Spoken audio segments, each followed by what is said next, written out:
Now that we start recording, I got something to say. Yes. Don't you be rushing us when you ain't sent no link. Talking about some waiting on y'all. I ain't got no link. I definitely thought I sent it because I clicked to send. That's why when you was like, we ain't sent no link, I'm looking like, oh dang, I never did send it. But don't be rushing us when you ain't done what you were supposed to do. We was ready. We were ready at 5:42. How you know you was ready at 5:42? That's the time you looked at the clock. Mm-hmm. That's pretty specific. Janessa was ready at 5:42 too. I mean, I was as well. I just we were ready. No. Don't be rushing us. That's all. I got you. Make sure you keep that in there. Okay.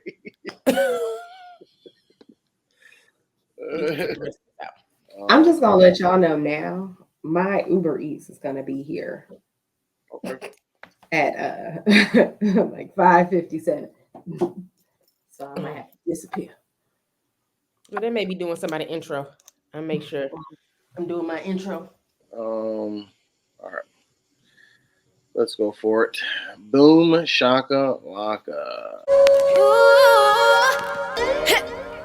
Top of the world. Top of the world. Yeah, top of the world. Top of the world. Yeah, top of the world. Top of the world. Yeah, top of the world. Top of the world. Yeah, top of the world. Welcome, ladies and gentlemen, to another episode of the Worst Ones Podcast. This is the podcast for us preachers' kids to come and be the absolute worst. My name is Rudy Wilson. I am a preacher's kid at my father's house. We got our rural student in the building, Miss Rihanna Rowland and Kellie Leezy, Princess Kels. Getting ready to be married. When you get married, do you become the queen, or how does that work? I do. Okay. I didn't know if he had to become the prince or. Nope. Okay. So we graduate. We upgrade. There you go. All right. Level up. Queen Kels. Yes. So is it gonna be Queen Kels 51? 51, right? Still private. Still private. You better go snatch it now. Right. So one of our 50 million followers takes it. I know, right? Now that I said it, they're going to go and try to get him. All my fans. Well, Janessa, how have things been on your end? Look, y'all, the people who can see us on YouTube, life is lifing. Okay, I look like what I've been through. You look good, girl.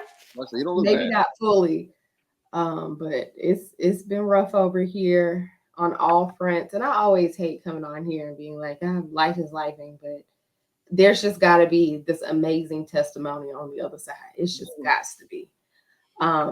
But work is a lot going on. School's driving me up the wall. I will say, and this is as the podcast honor roll, this semester has probably been the hardest semester, the whole program.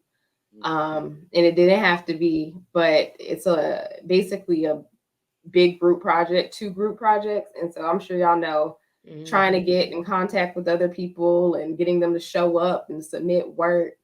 Then like the instructors, they're a little unorganized, which is not helpful. And, it's just a lot with that. And has not been my experience in grad school up to this point. So that's an adjustment in addition to what's going on.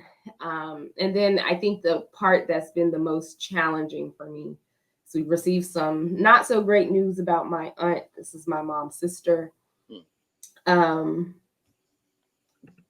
Basically, the short version without crying is she needs to be put into hospice.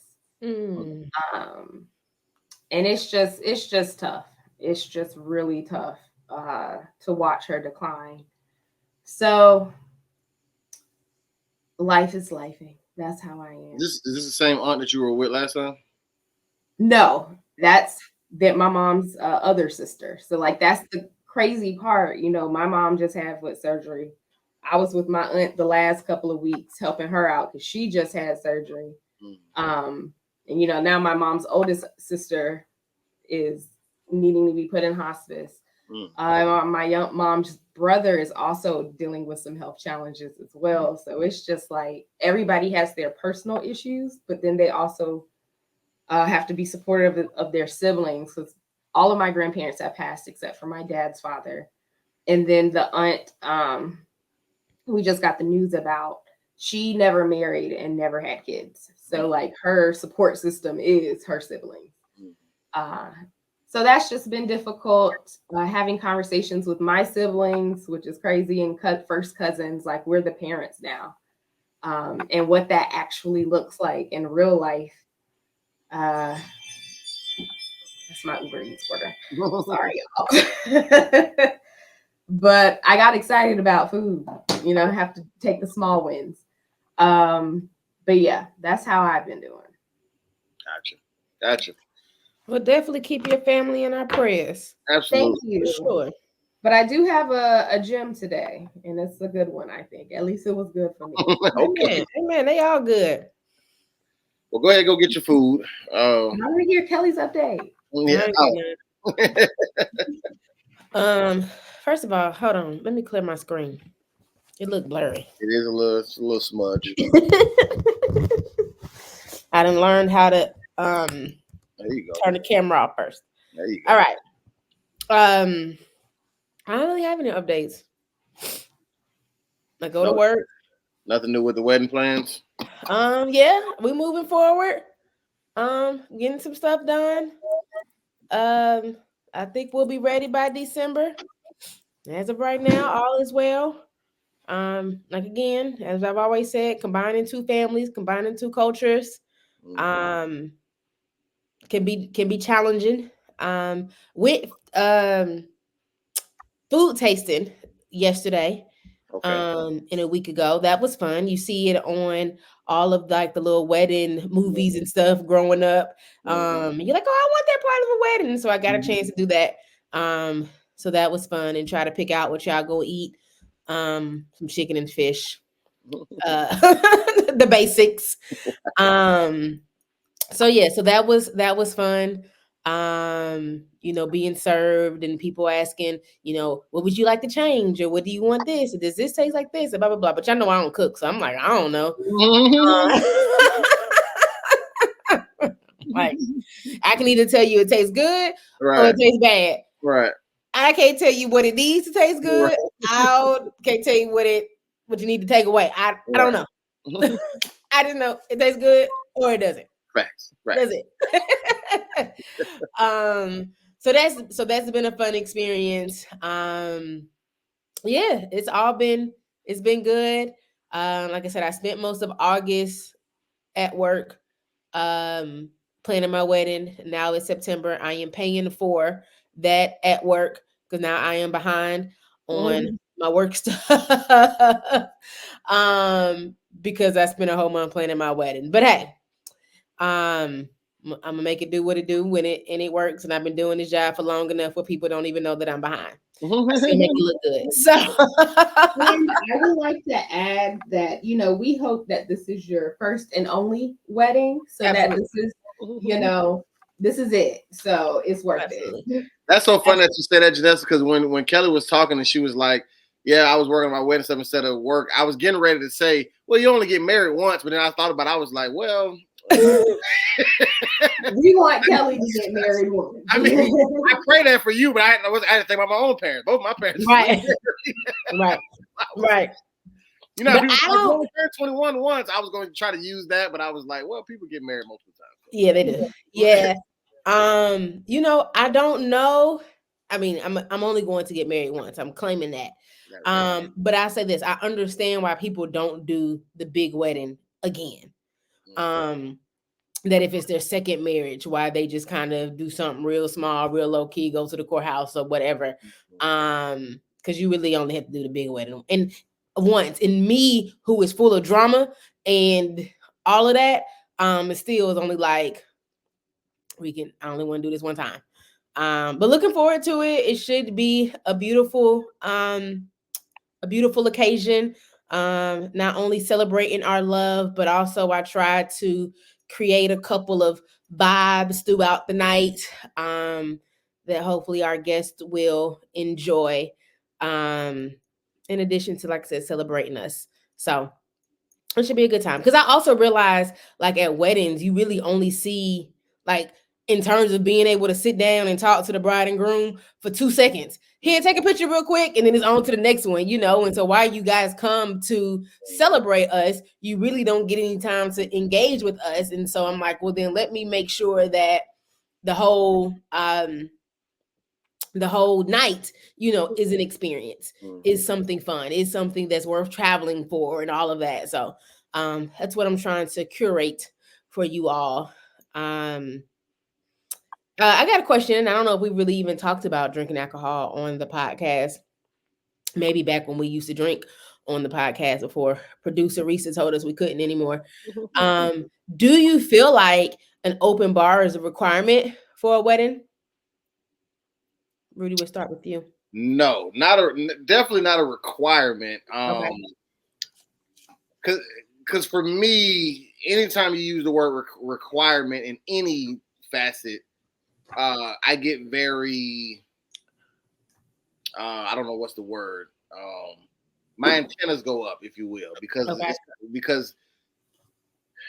there. I guess in my mind, there's just very few times where people owe you something or they're required to, you know, whatever. And like, because for one, you're not required to invite me to your wedding. You know what I'm saying? Like,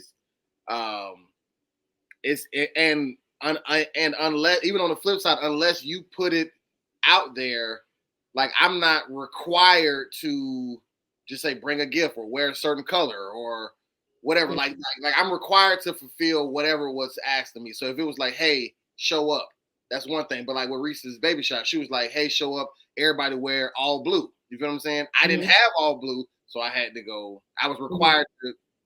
You feel what I'm saying? I don't even get to sit down and eat and enjoy. I mean, you know, we were talking about that the other day, right? We ain't get no table, little cute little thing. We ain't get nothing. We wasn't catered to at all. We was working. We was on, you know, the volunteered payroll, if you will. Right. But we had to show up in all blue. You know what I'm saying? And be there by a certain time. And what? So to me, those are more requirements. But you saying, hey, y'all come to my wedding, and you, whether you decided to have no bar at all, open bar, or even cash bar, whatever, to me, I think that's your prerogative. And the wedding guests just gotta deal with it. Gotcha. Do you okay? Before you answer, Janessa, do you have a preference for open bar or not open bar? I mean, who wouldn't prefer an open bar? I would prefer not to have to pay rent. You know what I'm saying? Like, yeah, do you put in on the church's mortgage every month? I pay tithes. I'm a faithful tithe and offering payer. So above and beyond your tithes, considering that is where you reside, right? Do you put anything towards? Not financially, no. Okay, Lord ain't told you that yet, huh? Even if he did, he would have to provide it. If you wanted anything, because I already pay tithes and offering. You know, the Bible says you know pay tithes and offering. I already pay both. I don't do just tithes. I'm already going above the 10th. You know what I'm saying? So anything above the offering, he would have to provide it. I'll give it. You know? That's tithes and offering in addition to your rent and your bills.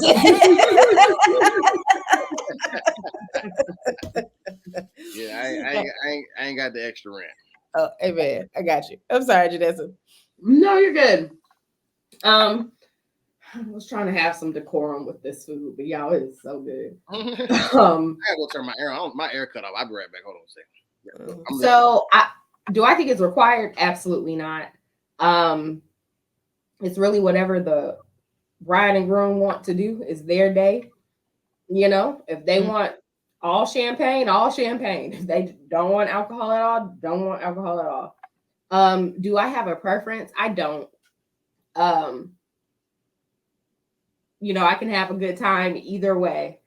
And depending on who it is, like you, Kellie, if you didn't have one and I really felt inclined, I might have like a little flask, but right. Don't mind me. Don't mind me.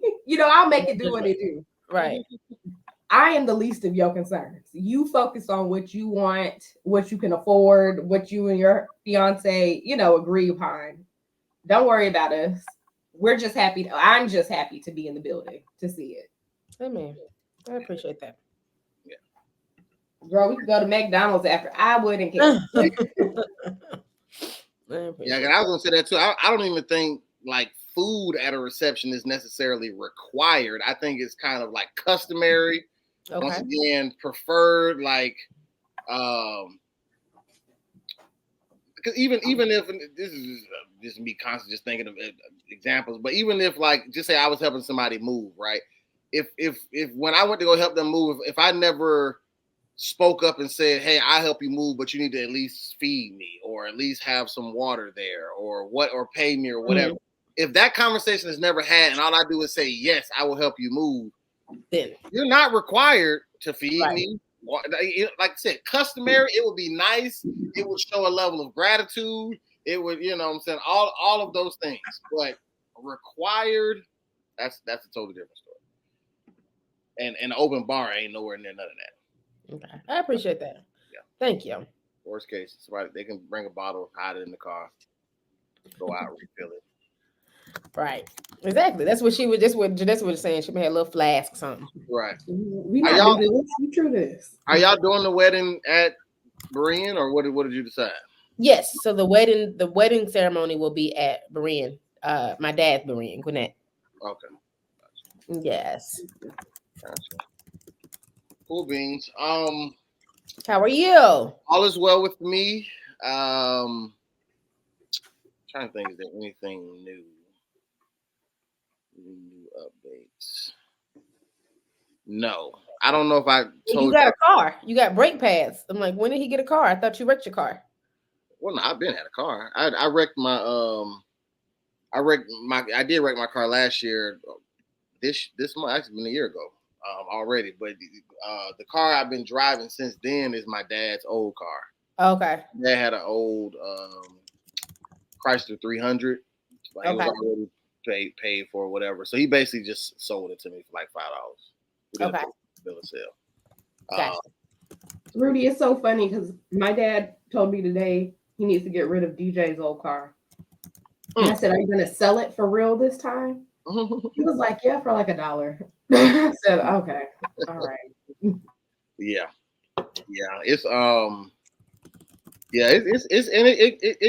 It's kind of a city limit restricted type of vehicle, but it gets me there as far as in the Tampa Bay area. I would not try to drive it to Atlanta or nothing like that from here, but yeah, it's a good little whip. Works for me. Good. But yeah, I mean, all is well. I don't think anything new has happened since we last spoke. All right. So for our topic,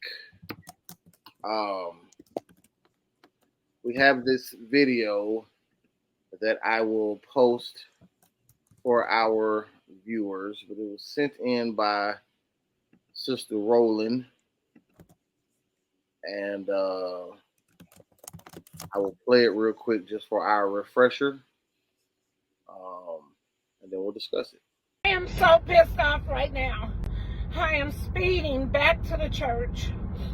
When I went to church, I had $100 bill and a $10 bill. I already had it in my mind to give the $10 bill. I pulls up the church's chicken. The lady said my order was $14 and something. I go in my purse to pull out the $100 bill. I done fooled around and put the $100 bill in the offering. I sped away from the drive-thru window. I told the pastor I made a mistake, put the wrong bill there. He gonna say, "Sister Tasha, you can't take back from the church." I said, "Pastor, That is all the money that I have. I intended on putting $10 in the church. He gonna say, we in the middle of a meeting and we can't do nothing about that, Sister Tasha. You can't take back from the church. Now you want to rob the church? I'm gonna go to jail. I'm on my way back to the church. Give me my $100. The pastor keep playing with me. The pastor keep playing with me is hilarious. All right, so our topic of discussion for today: give and give it back to me. Wow. Press down, shaking together, running over. After good measure. But I need that 100 back so I can get this Popeyes. So what is you guys' thoughts on the video at large? Like I said earlier, I believe this was a joke. Even when I kind of looked at her page afterwards, she does these kind of like Christian churchy skits and content or whatever. So I do believe it was a joke. Maybe it stemmed from a real situation. I don't know. But well, what's your thoughts? What's your thoughts on the video itself, and even just if this were real, like putting in you put in 100, but you meant to put in 10, and you want your money back?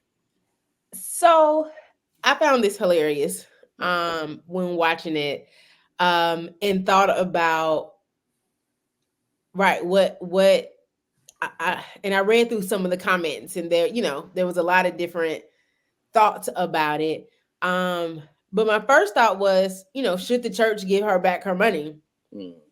And I feel like if you have completed the envelope, so that's what matters to me. Did you complete the envelope?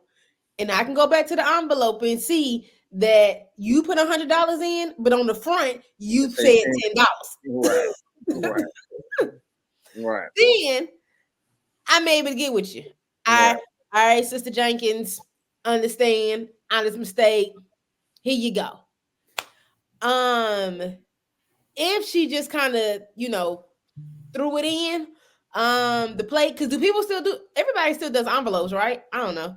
Churches still do envelopes. We have them. We got envelopes. We have them. Yeah, okay.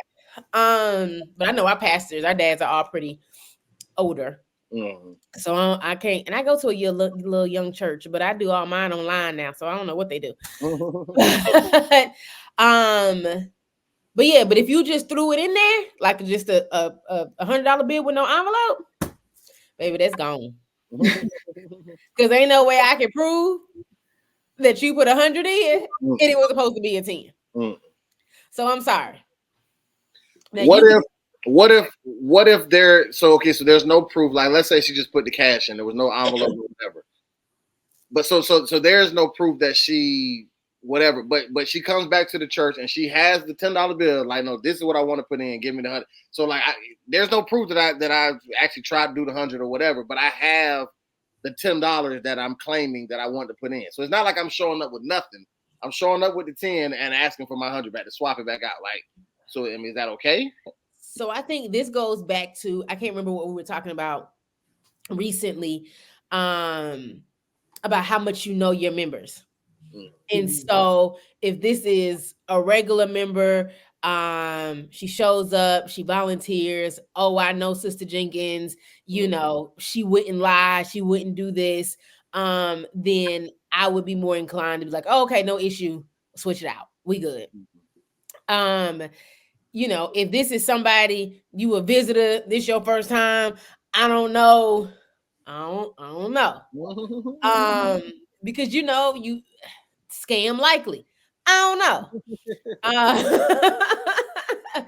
So that, like I said, so that would depend on the pastor's sense of discernment, and then how much. Oh, I just got paid. Hey, sorry. But I got paid early too. That's why I ain't never got no money on the first of the month, because they pay me on the 11th. But anyway, I'm sorry, I went all off. When that text message hit, that it hit your bank account.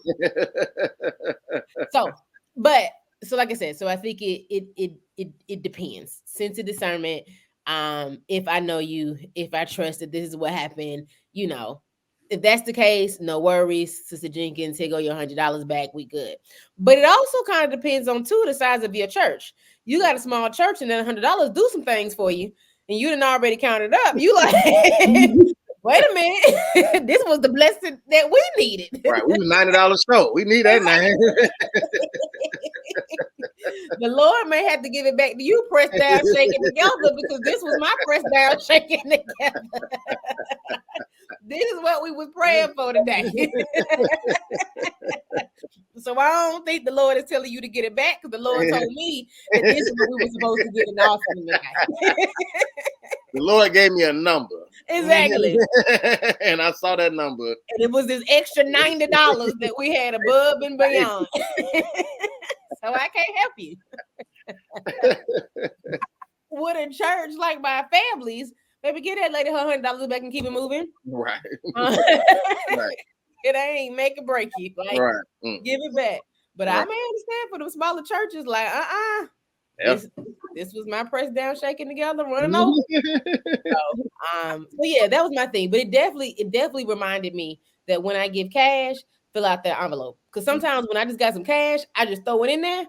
But just in case, but I probably wouldn't go back either. If I was like, oh crap, I threw the $100 in instead of that 10, I probably wouldn't go back. I just say, Lord, I need an extra blessing because I blessed you with an extra. But I probably wouldn't go back. But I thought it was an interesting scenario. Just does, should the church give you back your money? Even if it wasn't an accident, even if it was I intentionally put this in here, but then this hit and I didn't realize it was gonna hit. Right. So half of that back. I ain't asking for benevolence. I'm asking for my money back. Right. So, but no, I thought it was interesting. Hey guys, sorry to interrupt, but we have a few church announcements. First, thank you all for listening, and make sure that you find us on YouTube at The Worst Ones Podcast. You can also find us wherever you find your podcast, Spotify, Google, Apple Podcasts. You can find us there at The Worst Ones Podcast. And when you get there, make sure you like, you comment, you subscribe, and you share. Thank you. Now back to the show. So I think that this has happened before in real life many times. And it probably would have been interesting to see what the responses were. I agree with pretty much all you've said, Kelly, and I didn't even think about them doggone envelopes because that would have made sense. I think I agree with you with knowing your church members. Like if it was the mother and she can barely see anyway, I don't think anybody's gonna argue. Right. If it's somebody who's constantly there, them, that's not something that they would try to get over on the church. Not saying that they wouldn't, because people can do anything. I can see them just being like, oh yeah, sorry, no problem. Rudy, when you said your example about like if they come back with like the $20 or $10 or whatever, or if they don't have any proof that they put in the $100, I agree with you, Kelly, that that's where it can kind of get a little dicey because people are opportunists. Let me just see what I can do. Like if they didn't give any money, it could just be to see, oh, okay, 100 this time. Let me try this church for 200 next time, or something like that. But then I also could see this being like a teaching opportunity. Again, the Bible in real life. Yeah. And I'm just going to say from this perspective and then from another perspective.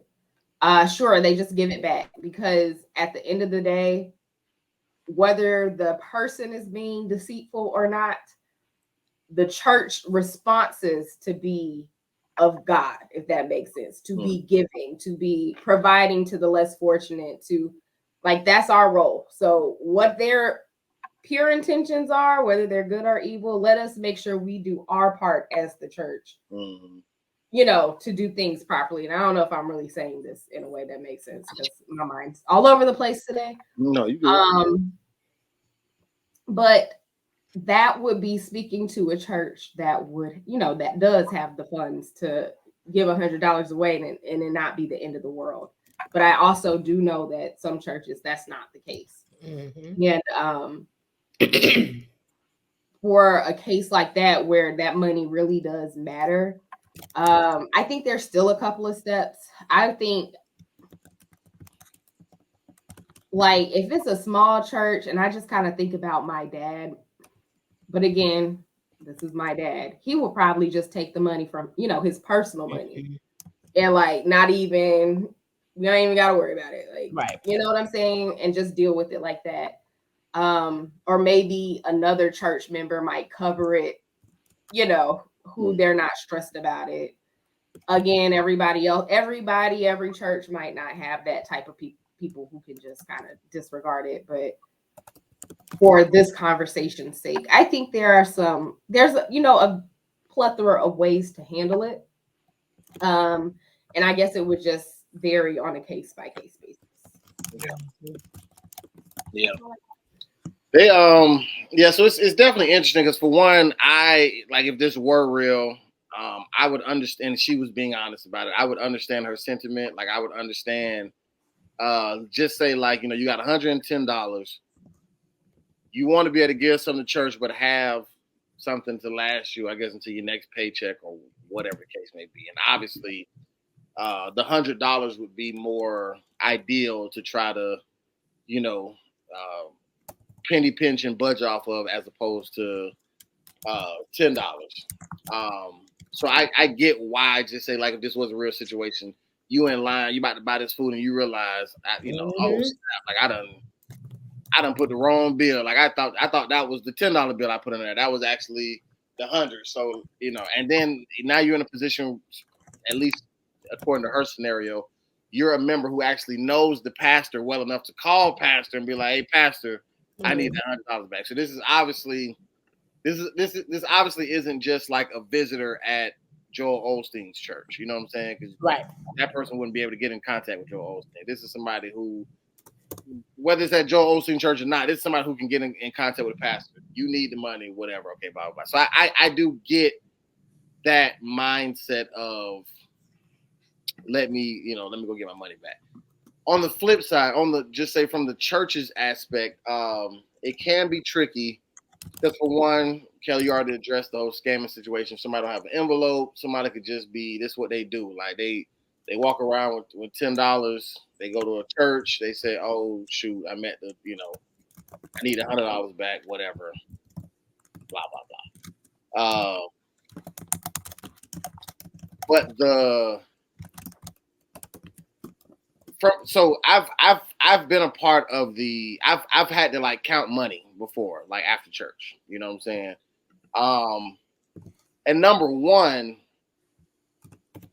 it is a little frustrating when money shows up or has to leave after you've already counted it, because like you have to count, you're not only just counting the amount of money that's there, you're counting how many $1 bills it is, how many $5 bills it is, how many $10 bills it is, you know what I'm saying? So this is a big enough pot, and we got to now rewrite numbers and white out this and whatever this and change this bank statement and this ledger and this whatever, all because of this woman and this $100. That would be a little frustrating if I was the person that was in charge of, the finances, counting money, whatever like that. Like I would be more prone to say, "Hey, is there any way all of us can just come together and get this lady $90?" You know what I'm saying? Versus trying to go through all that. And then even on top of that, me being a part of a smaller ministry, granted, I don't think that we're, even being a storefront church, I don't think we're $90 away from, right. you know what I'm saying, from success or failure.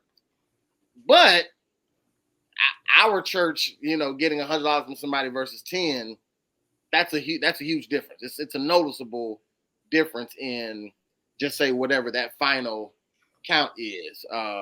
Once you're done counting money. So I get it from all angles, but I do also this scenario made me think about something else I saw on YouTube within the last couple of days, where it was this guy. He obviously was behind the whole thing because he had a camera person recording this from a distance, but he was at some restaurant, might have been Hooters or something, but the waitress, it was like a young girl or whatever like that, and he went up to the waitress and he was like, Well, first he had only ordered something simple. He ordered maybe like a Pepsi or something that didn't require much service. She was real nice about it. Brought him the Pepsi, whatever like that, and he was like, "Yeah, that's all I want. I don't want nothing else." And then he tipped her. He tipped her like $10 or something like that. And then he came back and was like, "Hey, my bad. Like, I didn't mean to get the tip I gave you. I didn't mean to give that to you. I meant to give you something else. Like, I didn't mean to give that to you." And so she was real nice about it. She was like, "Oh yeah, that's no problem. Yeah." And she gave it back to him, whatever like that. And then this man ended up giving her like a stack of money. You know what I'm saying? Like probably like $1,000, something like that. And she was like floored, and she's almost trying to give it back. And she's like, "Sir, all you did was order a soda. Like I didn't do anything worth this or whatever."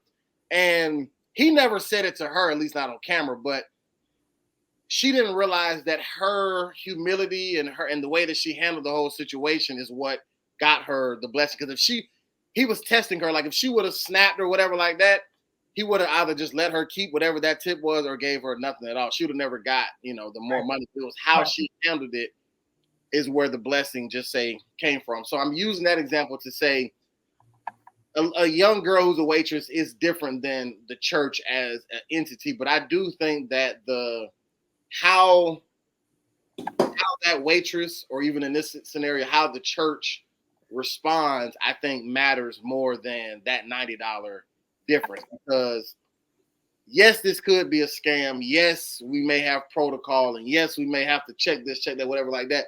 But we still want to handle this in such a way where all these different conversations we've had about church hurt, or somebody having a bad taste in their mouth, or being rebuked by the pastor with the finger snapping, or like all of those different things are way more dangerous to that ministry than the $90 difference. You feel what I'm saying? That $90 can pay for something faster than just say, not having it.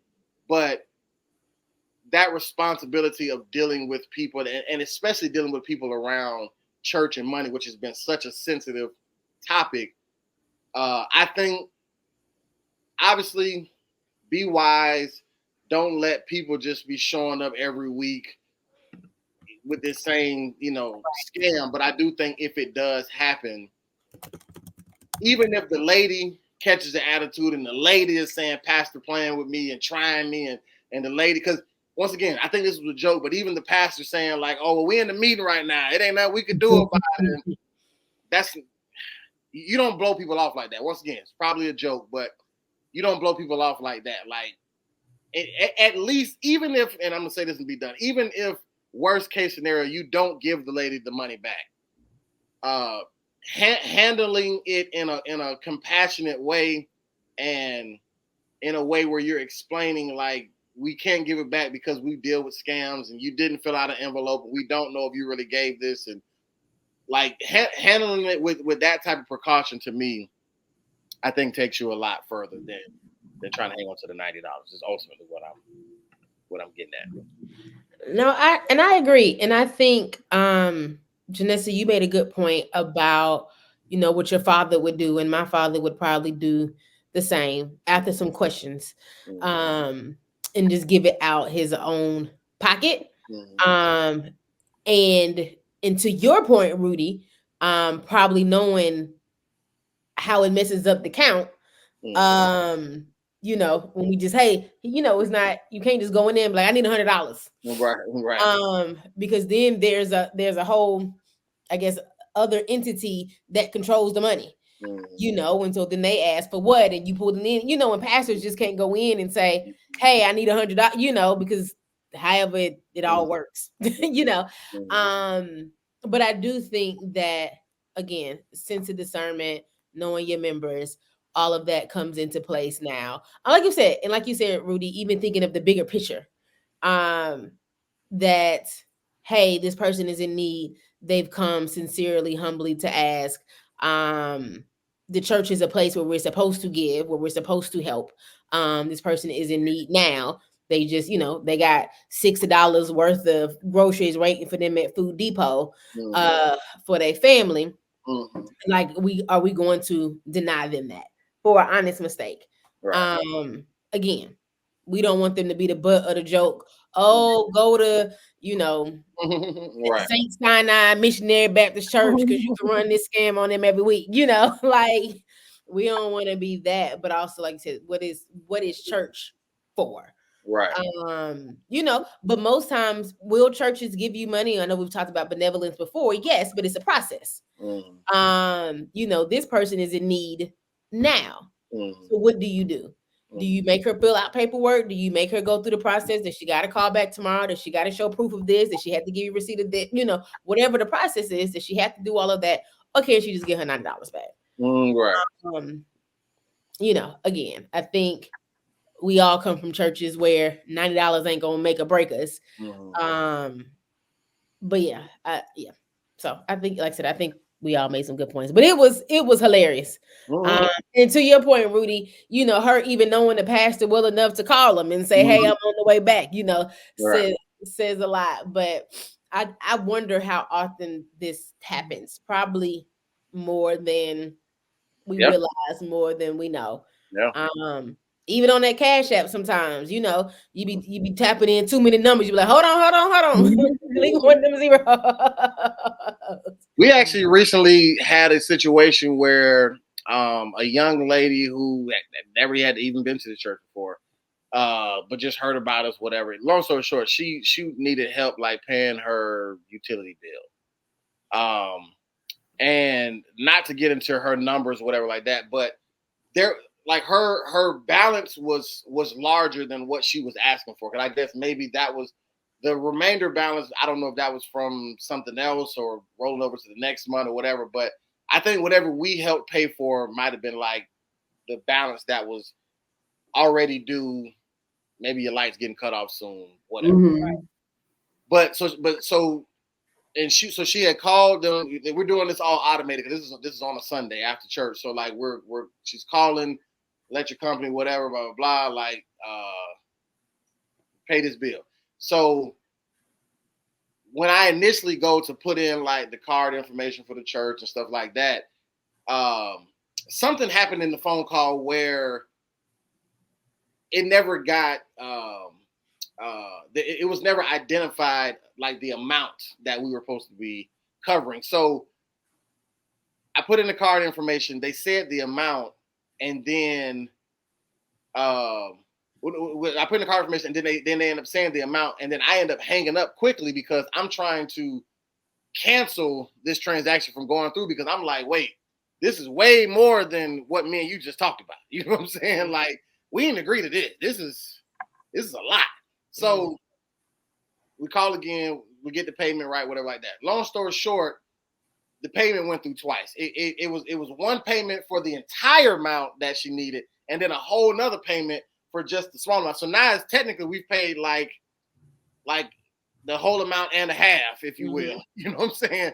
At this point. And so I had to go through this past week or whatever, or maybe it was the week before, whatever, of being on three-way with her, with the electric company and whatever, and getting this refund and blah and all and I had to keep explaining to her, like, we don't think this is your fault. Like this was an accident. I know you didn't intentionally try to screw us over. You feel what I'm saying? But at the same time, we need that money back. Right.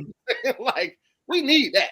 You feel what I'm saying? And if we were a large enough ministry, knowing my dad, it's a good chance my dad would have been like, well, if it's all paid for, don't worry about it. It is what it is. But we're not in a position to have paid the full amount and a half. And some, right. You know what I'm saying? You know what I'm saying? Especially this amount. Like if the full amount and a half was $60 total, I wouldn't even bring this up. Okay. But this was well over. You know what I'm saying? Like so but I'm using this example to say, like, not to pat myself on the back or whatever, but I knew that this was a sensitive situation because I got the church on my head saying like, hey, we got to make sure we get this money back. But then at the same time, I want to be sensitive with her to say like, hey, we're not mad at you. We don't think you tried to get over on us. We don't think this was a scam. We don't think that, none of that. But I do need you to walk with me through this process Let's call the people. Let's get on the three-way. Let's do whatever so we can find out not only how to get the refund, how long it's going to take, when we expect to get it back, et cetera, et cetera. So I'm just another example of, I think the church's response in these scenarios, is most important, because you don't want to be screwed over, which a lot of people in this area do. We deal with a lot of homeless people. Homeless people, no shade to them, but because they live on the street, they're going to have, wise little tactics to try to, get money up out of you, or get whatever it is that they're trying to get without having to, like, commit to the church or commit to God or whatever like that. So you want to be wise. You don't want to get screwed over, but at the same time, everybody isn't out to screw you over. So you have to be cautious to deal with everybody with love, with compassion, but with wisdom as well.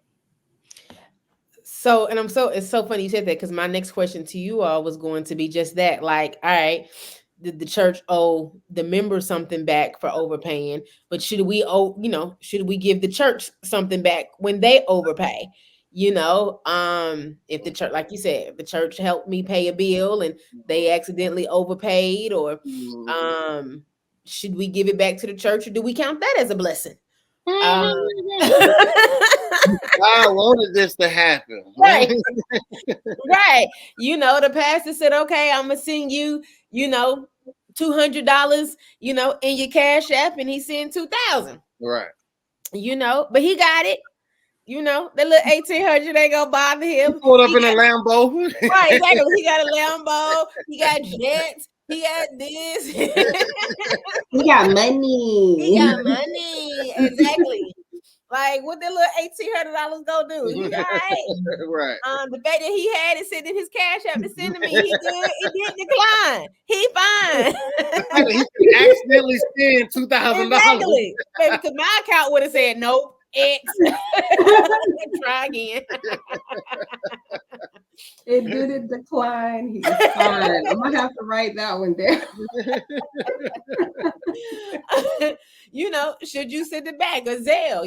When you send something with Zelle, they say, hey, you cannot get this back. Be sure that this is the amount, and the person that you want to send it to, it is no take backsies. Right. Like, once it's gone, it's gone. It's gone. Yeah. And so should the church, should the person get a church back their money? Now I say, of course, they should. But I thought it was an interesting point. And I'm sure we all think that at least mention it, and let the church decide if they'd be like, okay, we'll keep it or whatever like that. But right. I mean, and church or not, I mean, even if that was just a personal thing, if one of y'all was supposed to give me $2, but you actually didn't give me $20, I'm gonna be like, hey, I don't know if you realized it, but you gave me, and then you'd be like, oh no, I know, God laid it on my heart to bless you or whatever. That's one thing, but for me to just keep it, it's one thing to find $20 outside on the ground. There's nobody around. You don't know who it belongs to. That's one thing. But if you see the $20 drop out the person's pocket at the store, you wait for them to leave before you pick it up. And you $20 short on whatever groceries you trying to get. Like, no, I don't think it's okay to keep it anyway. You should say something regardless. So I got another twist if we got time. We got time. So, because this just made me think about a situation with my sister. She asked me to one day stop by Walmart to get my nephew a hoodie. He had a track meet. She forgot it.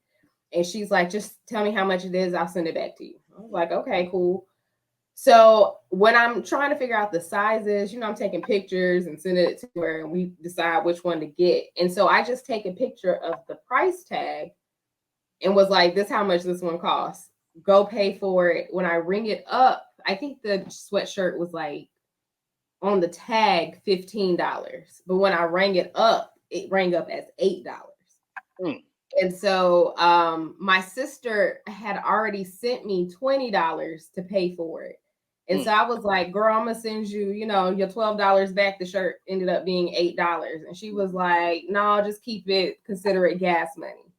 So for our church situation, like if they're paying light bills or whatever, if the church agrees to pay $100 towards your light bill, but come to find out your light bill is only $30 this month. Should the people be giving that money back, or is that a blessing? That's a good one. And you said, because you said like so you requested $100 from the church, like that amount. Did you requested that specific amount, or did you request for your light bill to be paid? You requested, well, that I don't know. Now you're making the story complicated. Well, I'm saying, I think, well, I'll say it like this. So if I just ask for help for my light bill, and then they say, well, how much is your light bill normally? And I'm like, well, normally it's $100, and then just say, like, they just hand me $100 and say, okay, go pay it. And then when I realize it's 30, then I should come back with the 70 and be like, okay, it was only 30. But if I asked for $100, like specific, can I get $100? I need to take care of my light bill, whatever, like that. Because I'm assuming everybody's maybe scenario is different, but like with that $100, like especially if I got to pay it back. Like if I got to pay it back, I'm keeping the whole 100 because I got to give it back anyway. So I might as well go ahead and just use it, whatever, like that. But I think it's all situational based. Like, cause once again, if I requested the exact 100 from the church, I'm probably more prone to keep it than if I just asked for help and told you what I think I need, and then I end up not needing that much. Then I feel like, once again, church, your grandma, sister, brother, best friend, whoever. Like I feel like speaking up and taking accountability is just necessary. This goes back to the usher tickets. You know what I'm saying? For me, you feel what I'm saying? Like, not to re-trigger you or anything, Janessa, but to me, speaking up and saying, "Hey, I messed up.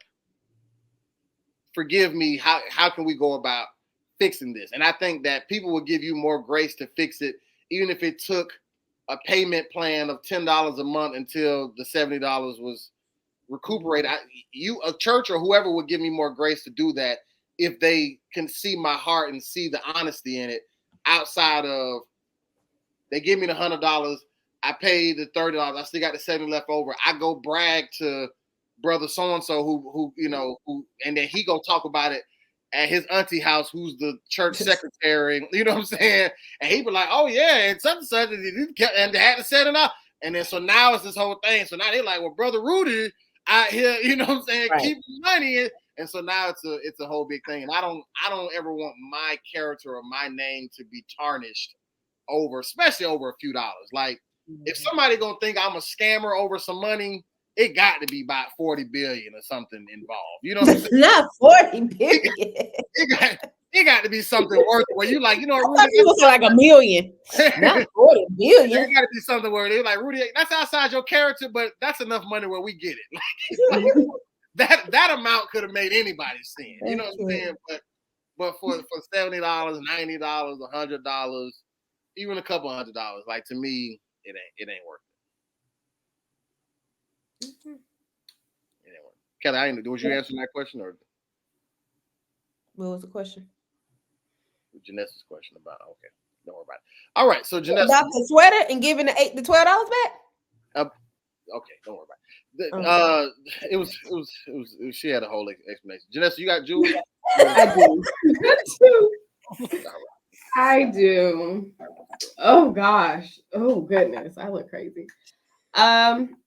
So even though I told y'all earlier that this week has been stressful and life has been lifing, which it has, there was I said this wrong to my friend and she clowned me. I said it was a silver lining in the rainbow and she was like, that's not it. Silver lining in the cloud. But so you guys remember my dog bite situation? Well, the case, we reached a settlement with the insurance company. And I mean, I'm not upset at all. But when I was kind of reflecting on it today, it brought something that my mom said to me yesterday. Because when I say Monday was such a hard day, I took off work.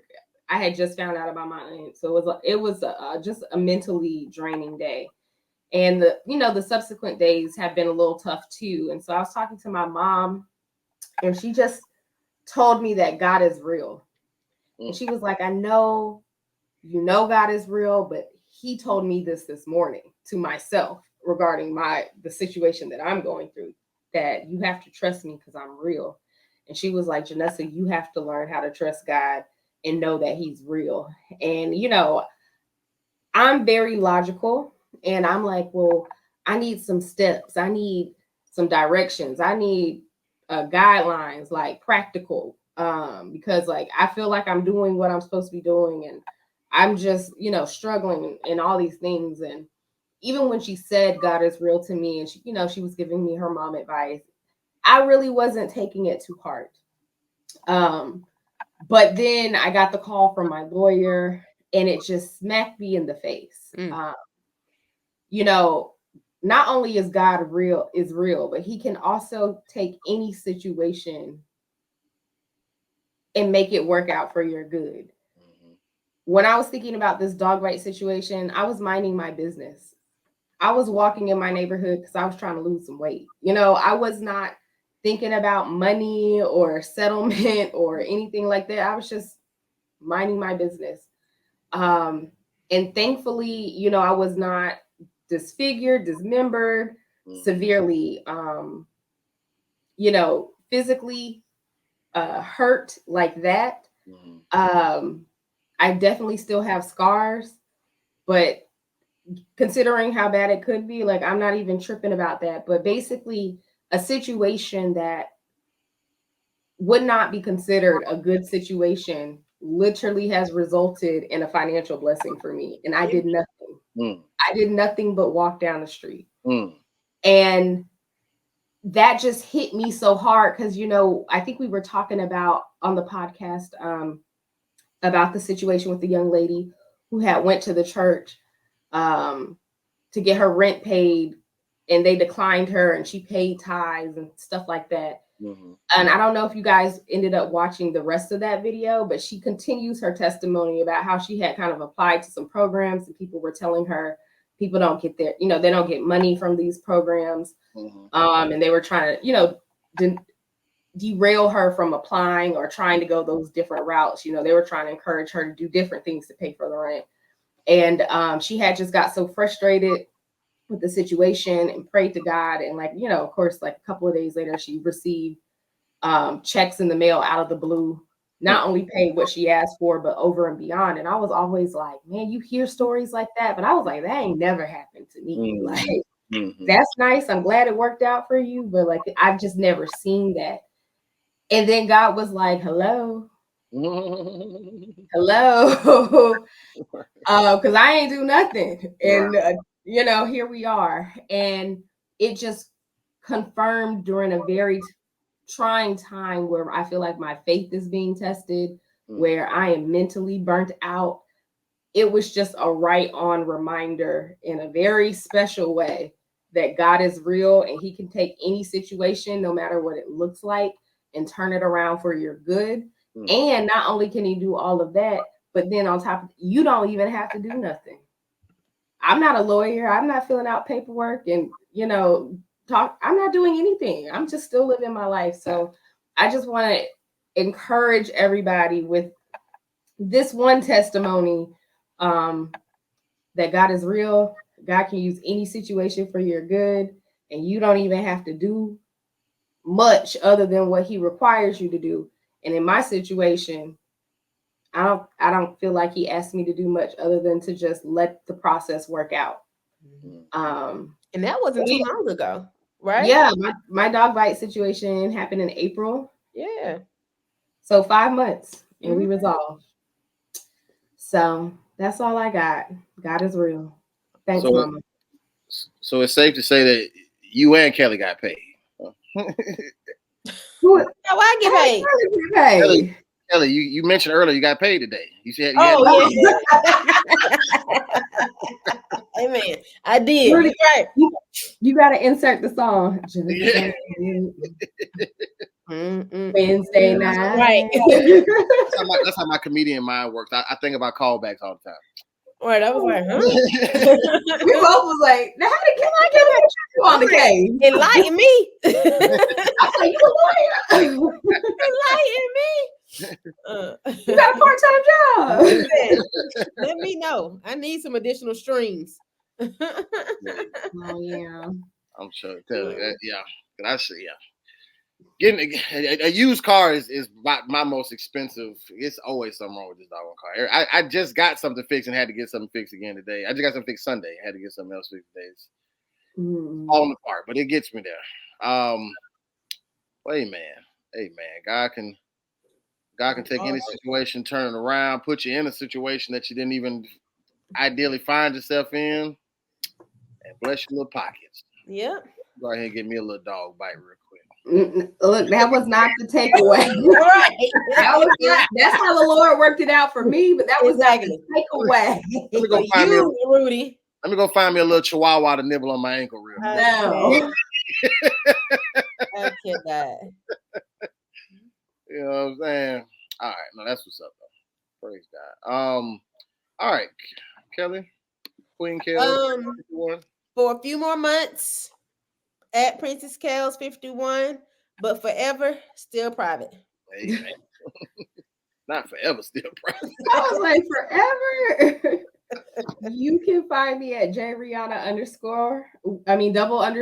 We have fun over there when I post, which hasn't been in a while. But you know, life is life. Life is life. Put take a picture with the money phone to your ear. So that new settlement. Best. Shout out our producer. You can find her on the grams at RHESA_G. And as Kelly has said earlier in our promos, please follow us on YouTube. Subscribe to. I mean, you didn't say it physically on here, but you know, video play. Subscribe to us on YouTube. Subscribe to us on all podcast platforms at The Worst Ones Podcast. The Worst Ones Podcast. That is ONE''S. And for all of y'all who already do so and follow us and support us, we sincerely appreciate you guys. Please feel free to support us with your listens, your views, as well as your dollars. You can always Cash App us. Because you know what does work? That Cash App is the same as my Instagram. And it's not private. Look, we throwing out Cash Apps. Mine is the little $, and then my first name and last name. It's real easy. The $, Janessa Rowland, Princess Kells 51, and $, on my Cash App though. and $, Rudy of all trades. Oh, so now you got a Cash App. You ain't got no Instagram, but you got a Cash App, huh? Oh, yeah. I've been had a Cash App. You wasn't shooting in the gym with us. You can't call out a Cash App unless you got a Instagram account. No, even if it's private. No, that's completely opposite how that works. I got rid of social media so I can only promote the Cash App. It only takes $5 to follow me. Okay. I like that idea. Oh, see, I'll be your friend. You can follow me for a fee. Lord have mercy.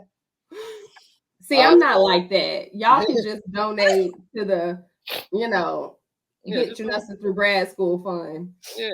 Mental health, coffee breaks. It's not special for me. Just Rudy gas money. You know what I'm saying? I just need a little gas money. That's it. Self-care fund. This has been great. All right. Well, great job, ladies. As always, like I said, guys, we appreciate you guys supporting us. We are the worst ones. And we'll see you next week. Top of the world. Top of the world. Yeah, top of the world. Top of the world. Yeah, top of the world. Top of the world. Yeah, top of the world. Top of the world. Yeah, top of the world.